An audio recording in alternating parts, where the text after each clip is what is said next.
Okay, people. I had to break out of my downtime for this story because I've been following the Flint, Michigan water crisis since it came to my attention, and it looks like they are going to start grabbing additional people. As a matter of fact, they've already charged 6 additional people in the Flint water crisis. Like you, I'm going to hopefully find out the names of some of the people that are going to be charged. I hope it at least gets up to the emergency managers, and hopefully, which I don't believe it will be the case, sooner or later, that they get to the governor. Here's the information. Breaking news out of Flint, Michigan. We're expecting 6 more state employees to face criminal charges in the toxic water crisis the city's been facing now for more than 2 years. Michigan's Attorney General is set to announce the new details in a news conference. The crisis made national news, even became part of Hillary Clinton's presidential campaign several months ago after blood tests showed high levels of lead in the city's children. On Wednesday, Flint Mayor Karen Weaver spoke at the Democratic National Convention, telling the audience the city's economy is struggling to rebound. NBC's Blake McCoy joins me now live from Flint with the latest. Blake, what can you tell us about what the Attorney General will unveil?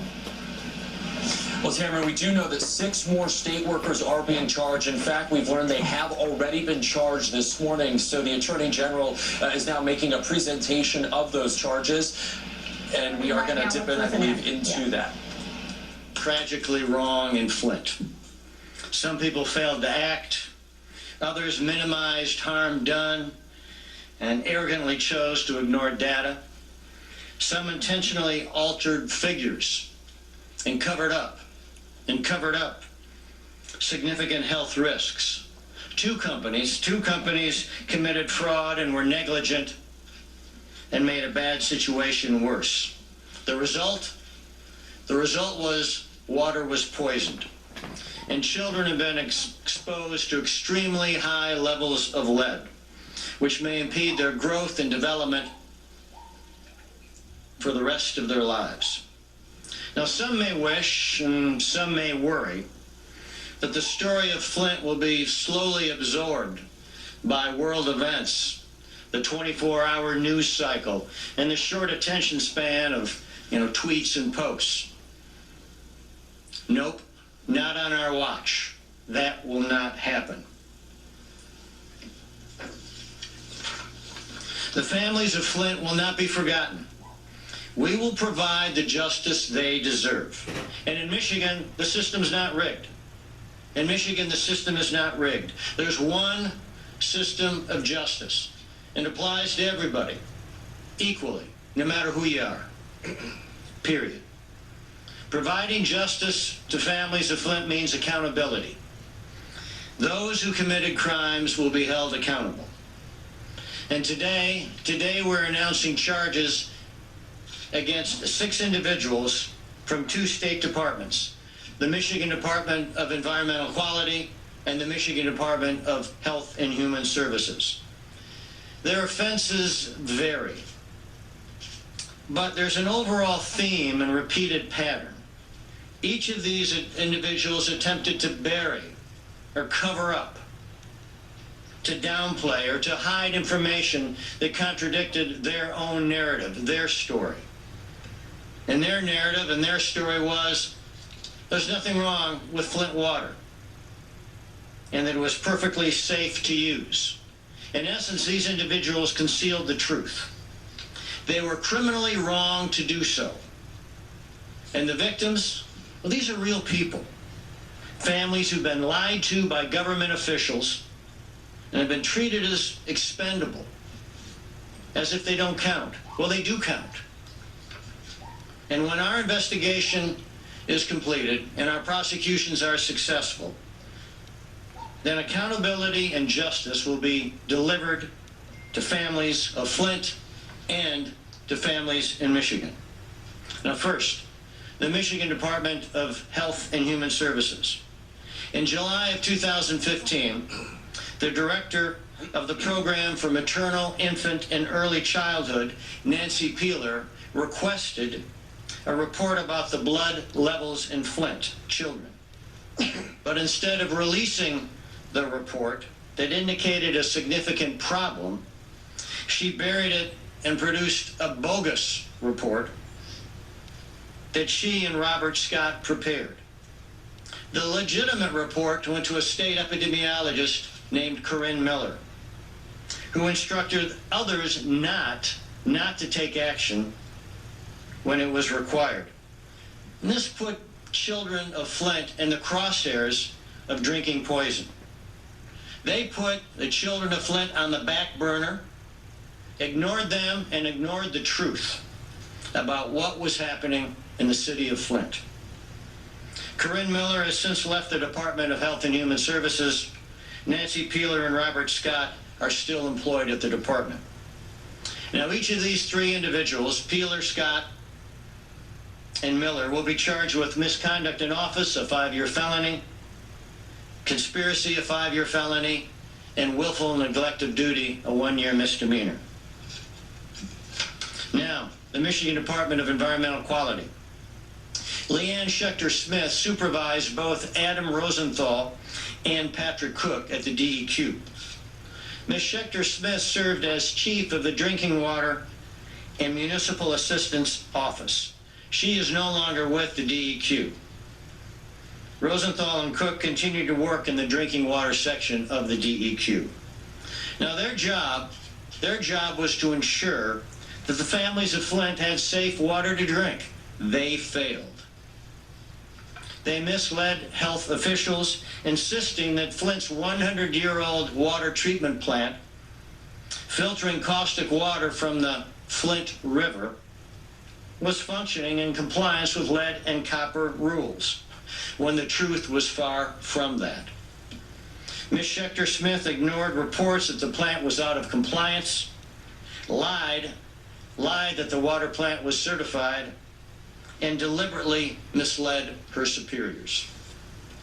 She'll be charged with misconduct in office, a felony, and willful neglect of duty, a misdemeanor. It was Mr. Cook's job to ensure that proper water testing was occurring and that levels were in compliance with health guidelines. He said they were, but they were not. Mr. Cook will be charged with 2 felonies, misconduct in office and conspiracy, and a misdemeanor count of willful neglect of duty. Mr. Rosenthal tampered with the results of water testing, instructing that he needed more tests to go in the right direction. In other words, tests that did not show high levels of lead. Mr. Rosenthal will be charged with 3 felonies: misconduct in office, tampering with evidence, conspiracy, and 1 misdemeanor count of willful neglect of duty. Now, we've now charged 9 people with crimes, and we filed a civil suit against 2 companies that had the knowledge and the ability to stop the problem, but they failed. And as of right now, we've interviewed over 200 people, and we're not done. We're a long way from done. We're way far from done. We continue to work every day to find the truth for Flint, and we'll not rest, this team and I, until we have delivered justice for Flint. Let me turn it over to Todd Flood, who's our special counsel, who's doing a terrific job leading this investigation. Todd? Thank you. Yeah. Good morning. I've been involved in thousands of cases. There isn't a case that has jarred my soul more than this, for the lack of caring, the lack of compassion, the lack of understanding that has affected these citizens here in Flint. Every time you turn the page, you say to yourself, you can't make this up. People here in the city of Flint, the citizens, will not go without justice on our watch. They will see that we will do our jobs. And these charges, again, we're just in the midst of this investigation. I won't talk about this investigation from the standpoint of evidence that isn't already revealed. But you can see clearly that these departments, the DHHS, he had children that could have been saved from being poisoned. But a report that needed to go to health officials, as you can see from the public documents that are already out there, a report that could have saved a child that just this last year only grew 1 inch at the age of 5 because she was lead poisoned. I don't get it. I don't understand the lack of compassion, the caring, but you can rest assured, Mr. Arena and I and our team, and when I say our team, there's a lot of people here that are on our team. And I use the press as our team as well, because you guys are doing a great job to hold people accountable. But when you look at our team, we have plenty, and we will not stop until every single person in this case that has committed a criminal act will be brought to justice. As it relates to the DEQ, you can see it. The public evidence shows, for which we put in our probable cause statement, shows that they manipulated these reports.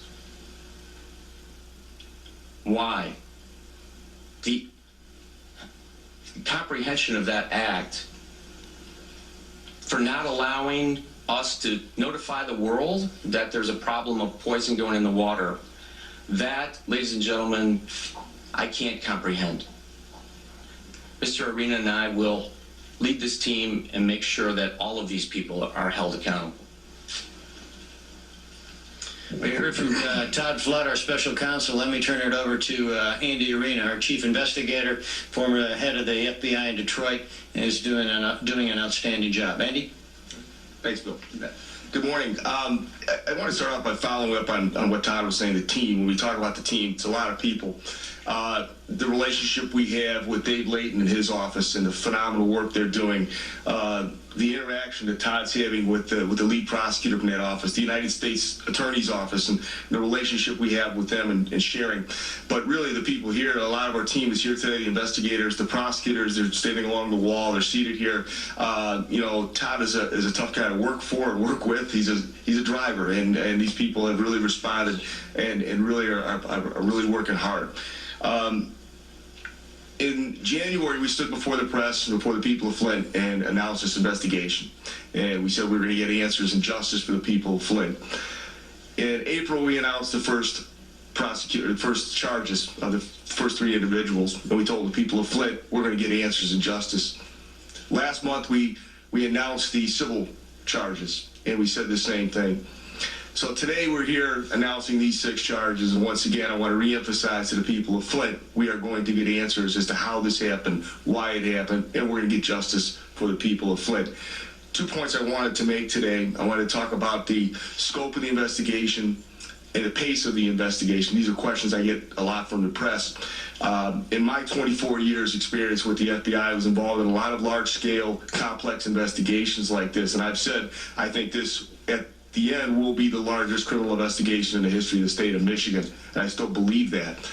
But when we look at the scope, these cases, you don't start at the top. I used to work organized crime. You didn't go after the head of the organized crime family, you worked your way up through the channels, and that's exactly what we're doing. If you see, we're starting to work our way up in the DEQ, and we're expanding the investigation both civilly and into other departments in the state of Michigan. So I think the scope of the investigation is progressing exactly how I think it should be.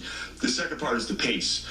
I've heard some comments about it's taking this long to do this. I got to tell you, I'm astounded by that, because my experience in the FBI, I've never seen a case go with this pace.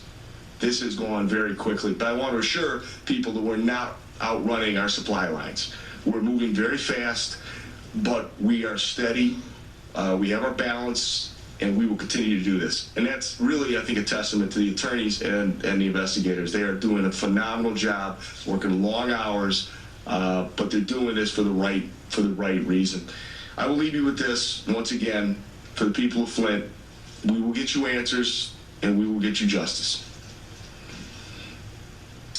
Well, thank you, Andy. And Andy said it right. We have a great team, and part of that is my dear friend Dave Layton, the outstanding prosecutor here in Genesee County. Great friend, the finest prosecutor I know, and Dave's here to take any questions you might have as well. So with that, happy to take any questions from the press, if you might have. Sir. Have you found motive with any of these people who have been charged so far? You know, I'm going to have Todd answer that for a bit. But it's part arrogance. It's part viewing people in Flint as expendable, that it didn't matter. Covering data up, you know, monkeying with figures, hiding things, covering things up. Why would people do that? I can't always ascertain the motives, but I'm going to make sure they're held accountable. It's a great question. I believe I have, but I won't disclose it. It's clear, though, right? Can't you see the lack of compassion and just dusting off this place, city of Flint? The answers will come through of why there was why they did what they did. But I'm not going to get into those discussions today. There's a key date in all these couple of these different charges of July 28th. Events that transpired on that in both departments. Is there some linkage there? We should figure that out. Well, I'm not going to try to prove water's wet right here, but it looks pretty obvious, as you see on the same day, July 28th, and I'm glad you pointed that out, but on July 28th, you have Kristen Larder's report being buried, right? And at the same time, the DEQ, July 28th, is changing and manipulating those reports. We all saw that in the public, right, of manipulating the lead and copper monitoring reports. So you have two agencies manipulating reports on the same day. So in that lockstep going to stage left, that seems significant to me, but I'm going to let that play out in our investigation and in the courtroom.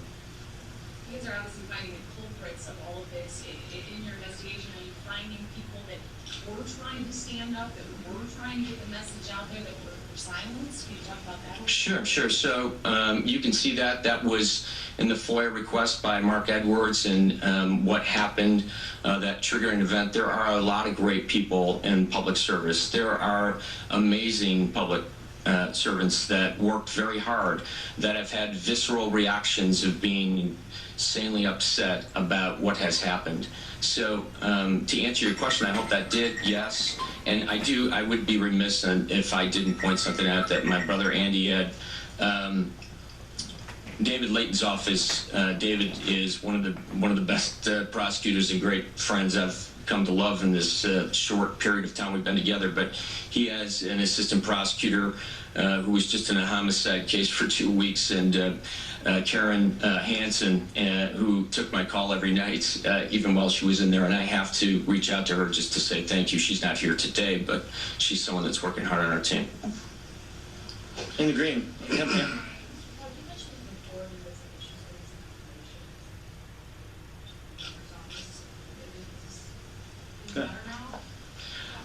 I will say this. We've had great constructive dialogue. We've met on multiple occasions. I think probably 4 or 5 times now. We've had consistent conversations, and I'm hopeful that with the governor's team, we will come to a meeting of the minds, and I hope to do that within the next few days. But we're working in that direction, so I'm pleased with with what's going on there. And just first, Pluta, and then Mr. Krisner. Sure. You were concerned about the effects of the administration's internal investigations on Yes. what you were doing. Right. Did you run into any impediments as a result of those? We've done everything we were supposed to do ethically and legally by building walls to keep ourselves from intruding or having that basically lead into our investigation. The issues that can come up with that would potentially compromise my prosecution. because there would be compelled statements by that internal investigation. So that's a long-winded way of saying Andy and I have done a solid job of making sure that Just talked to a Flint grandfather named Dennis Sykes, and I told him about the 6 that you mentioned today. And he said, "Why isn't the governor being arrested?" How do you answer that? Well, you know, there are no targets in this investigation. We're just going right where the truth takes us, where the 2.5 million emails take us. And, you know, we're obviously, you're all smart individuals. We got where the focus is on 2 departments right now. We've expanded it, as Andy said, to a different department. We're going up the chain. We're just going where the truth takes us, period. Please. Terry. Going to what Andy said as far as moving up, does that mean like city officials, Flint city officials are clear at this point? Andy? That we're moving up to hire people in the state? I don't think anybody's off the table. And a lot of it is we're working with Dave Layton's office and kind of attacking these different areas, these different departments logically. So I think as Attorney General said, nobody's off the table, nobody's off limits. And the truth, the facts will take us to the truth. Yes, please.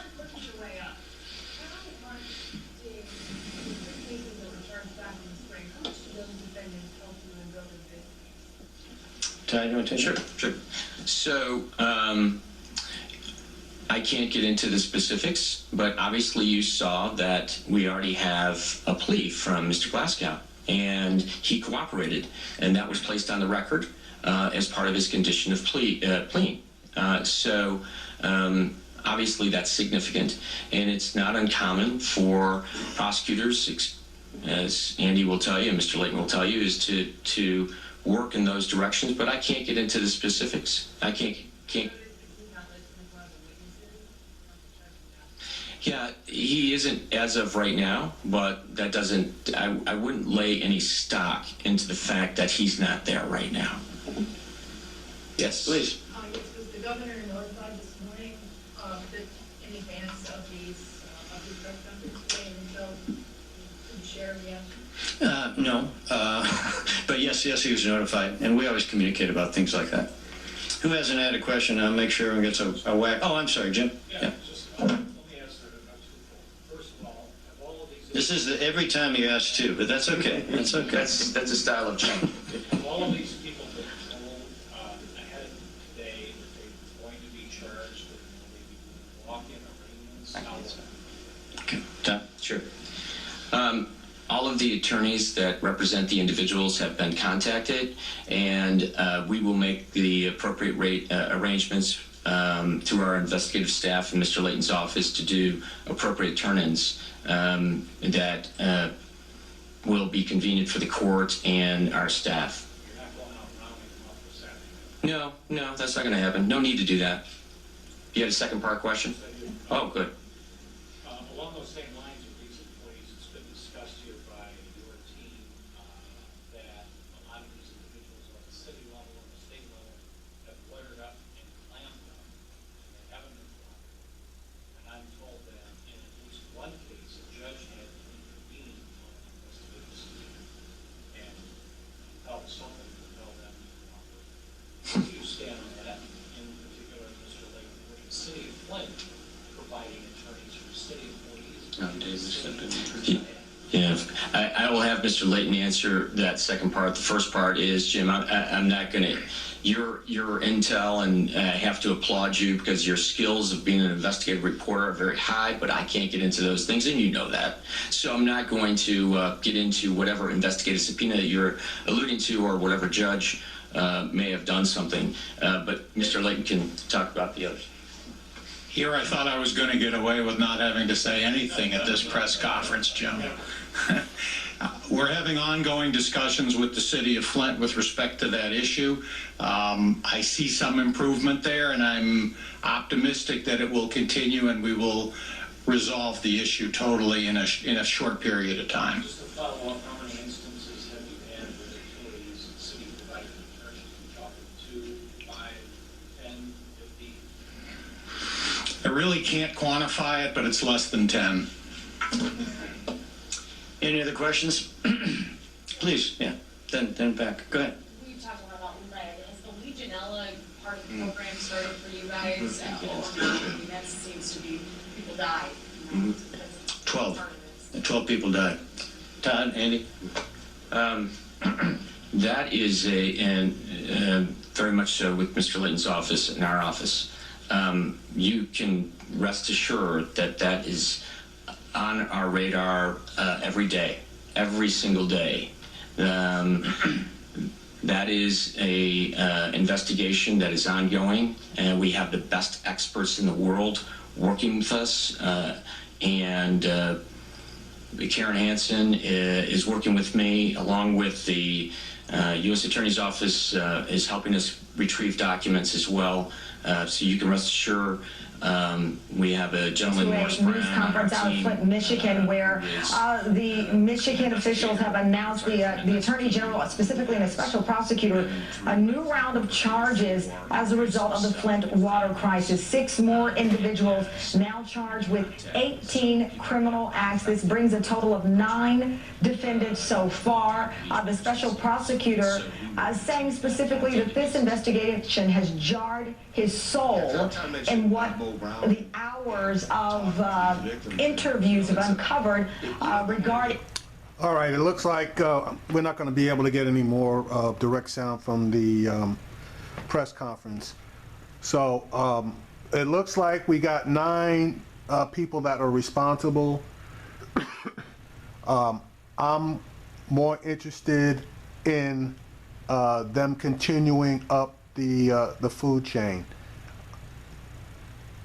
I am more than curious exactly how far up this is going to go, because at the minimum, the emergency managers had to be aware or involved in this thing.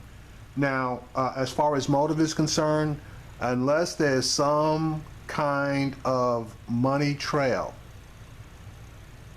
the only thing that I can think of is the motive had to be basically political, i.e. That they basically were trying to choke off a source of income from Detroit. Because if you're not aware of it, Flint was purchasing its water through the Detroit water system, and this was, I'm not going to say a tremendous source of income for Detroit, but it was a pretty decent source of income for Detroit. And it's no secret that the governor had a hard-on for the city of Detroit, and he placed emergency managers in 2 areas, that of control over the actual operations of the city of Detroit and over the Detroit School District. And both of those situations have turned into natural disasters, even given the fact that there was embezzlement both by the mayor of Detroit and also by the head of the Detroit District School Board. Even given that and the amount of money that was involved in the embezzlements, this should have been no problem for Detroit. Okay, but since those emergency managers were put in place, for whatever reason, they were strangling the city and the agency that they were in charge of. And one of the methods of strangulation was to try to jack the city of Flint in order for them not to renew the water contract that they had. And that's basically what helped to lead to this situation. So we'll continue to follow this. Anytime there's any kind of news that I become aware of, I will try to pop it up here.